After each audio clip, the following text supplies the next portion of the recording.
તો આ તરફ ગીર સોમનાથમાં સંદેશ ન્યૂઝના અહેવાલની ધારદાર અસર જોવા મળી છે, જેમાં કરોડોની માટી ચોરીમાં કોન્ટ્રાક્ટરને કુલ 1,38,00,000નો દંડ ફટકારવામાં આવ્યો।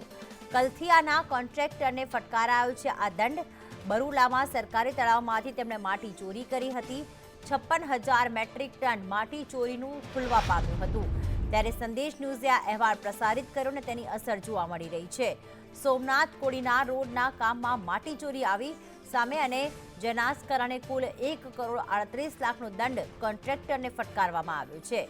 આ સંદેશ ન્યૂઝ દ્વારા અહેવાલ પ્રસારિત કરવામાં આવ્યો હતો કે જેમાં કુલ 56,000 મેટ્રિક ટન માટી ચોરી હોવાનું ખુલવા પામ્યું હતું।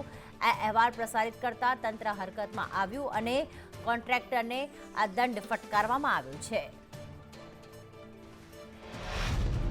સૂત્રાપાડા તાલુકાના બરુલા ગામે પંચાયત વિભાગ હસ્તકનું તળાવ છે, જેમાંથી સાદી માટી ખનીજ ચોરી બાબતે પંચાયત વિભાગના કાર્યપાલક ઇજનેર દ્વારા અત્રેની કચેરીએ લેખિતમાં જાણ કરી અને 56,000 મેટ્રિક ટનની કલથિયા એન્જિનિયરિંગ કંપની દ્વારા ચોરી કરવામાં આવેલ તે બાબતની જાણ કરતા અત્રેના વિભાગ દ્વારા નિયમ અનુસાર કાર્યવાહી કરવામાં આવેલ છે। તેમાં કલથિયા એન્જિનિયરિંગને 2 વાર સુનાવણીની તક આપવામાં આવેલ છે। તેમાં આખરી તકમાં કલથિયા એન્જિનિયરિંગ દ્વારા હાજર ન રહેતા એને 1,31,00,000 અંદાજે કિંમતની દંડકીય રકમની વસૂલાતનો હુકમ કરવામાં આવેલ છે।